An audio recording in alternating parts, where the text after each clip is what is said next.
Assalamualaikum warahmatullahi wabarakatuh. Nama saya Siti Nurah binti Muhammad dari Kolej Jenis Insan USIM. Tajuk universiti saya adalah penggunaan gadget mudah alih membantu kefahaman murid dalam kelas sebagai subjek matematik tambahan. Pendidikan alam ke-21 melibatkan penggunaan komputer dan pembelajaran secara aktif terkesan daripada revolusi industri 4.0 di mana setiap proses pengajaran dan pembelajaran perlu menggunakan teknologi dalam penyampaian maklumat kepada murid ataupun pelajar. Ini kerana penggunaan komputer sangat membantu pengajaran dan pembelajaran dari segi aspek masa, tenaga dan perolehan maklumat dengan cara yang sangat berkesan. Selain itu, pelajar juga dapat memberi respon yang baik dalam kelas dalam penglibatan secara aktif, melibatkan perbincangan dalam bersama rakan ataupun penggunaan komputer. Maka inovasi yang saya masukkan di sini adalah penukaran daripada kaedah tradisional yang menggunakan papan putih dan marker pen kepada penggunaan teknologi iaitu komputer sentuh dan pen sentuh semasa proses pembelajaran dan pengajaran di dalam kelas.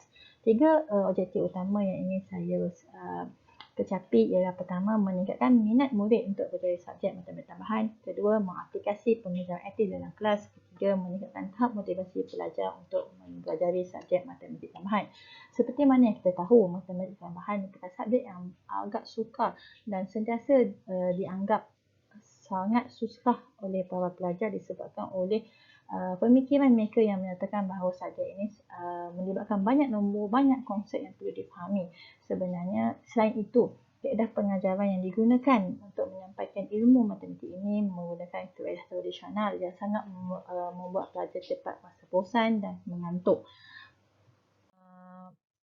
Inovasi yang saya buat melalui penggunaan laptop boleh sentuh ini adalah pertama, kebolehgunaannya terhadap pelajar dalam kelas adalah memudahkan pengajaran dan pembelajaran dalam kelas yang mana proses masa perolehan maklumat berlangsung dalam keadaan yang sangat cepat, efisien dan tepat. Yang kedua, menarik minat pelajar dengan paparan yang menarik dan kreatif. Di mana pelajar, kita tahu generasi sekarang sangat terkesan dengan teknologi yang sangat canggih. Maka mereka tidak kecuali perlu diterapkan penggunaan komputer bagi membiasakan bahawa komputer ini penting untuk penggunaan pencarian maklumat, pengkongsian data, maklumat bersama rakan. Itu sebenarnya penggunaan komputer pada generasi sekarang. Maka penggunaan laptop ini pada saya sepanjang kelas saya berlangsung, dia sangat mengambil masa yang singkat, membolehkan saya membuat banyak latihan, membuat interaksi secara aktif bersama pelajar dalam kelas. Seterusnya, pembaruan yang saya lakukan adalah penukaran daripada kaedah tradisional yang saya menggunakan sebelum ini adalah menggunakan papan putih dan marker pen kepada penggunaan laptop secara laptop sentuh dan paparan menggunakan LCD membolehkan saya menyampaikan maklumat-maklumat kepada pelajar dengan lebih cepat dan secara menarik. Walaupun kebanyakan para pendidik menggunakan LCD, namun mereka hanya menggunakan slide, membuatkan slide dan dipaparkan begitu saja dan diberi penemangan. Saya dalam kaedah inovasi yang saya buat adalah menconteng, menulis dalam secara nyata, secara keadaan sebenar semasa proses pembelajaran dan pengajaran berlangsung. Maka yang saya dapat lihat impak inovasi yang saya lakukan sebelum dan selepas ini, yang saya tahu tahap keseronok pelajar mereka tidak bermotivasi untuk mempelajari subjek matematik. Mereka sering merungut, mengatakan matematik ini sukar. Tapi selepas penggunaan teknologi ini, penggunaan kaedah teknologi ini, tahap keseronokan pelajar semakin bertambah. Lebih daripada 80% bahawa pelajar menunjukkan tahap keseronokan belajar matematik tambahan menggunakan gadget mudah alih. Sebelum ini juga prestasi matematik tambahan juga tidak membangsakan. Maka setelah saya melakukan pendekatan yang berbeza menggunakan teknologi ini, tahap pemahaman pelajar semakin bertambah baik, dan menunjukkan kajian bahawa peratusan pelajar yang faham terhadap setiap topik dalam majlis penterbangan bertambah lebih daripada 80%.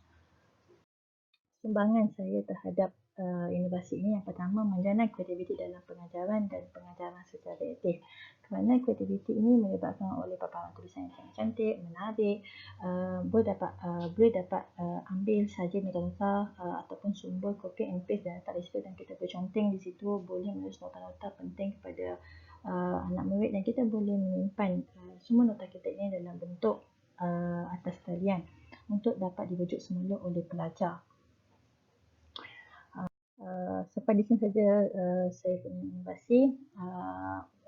Untuk kolaborasi, part kolaborasi dalam inovasi saya tidak melibatkan mana-mana kolaborasi ini disebabkan oleh pengajaran dan pembelajaran bagi subjek saya sendiri dalam kelas melibatkan pelajar saya. Namun hasrat saya daripada inovasi pengajaran dan pembelajaran saya ini, saya mengharapkan mungkin pada next kajian saya, research saya perlu membuat satu gadget yang sangat mudah yang boleh digunakan pakai pada pelajar yang tidak mampu, yang mempunyai bawah lingkungan B40, untuk membolehkan mereka terdedah dengan suasana pendidikan alaf ke-21. Sekian saja pembintangan saya pada hari ini. Terima kasih. Assalamualaikum.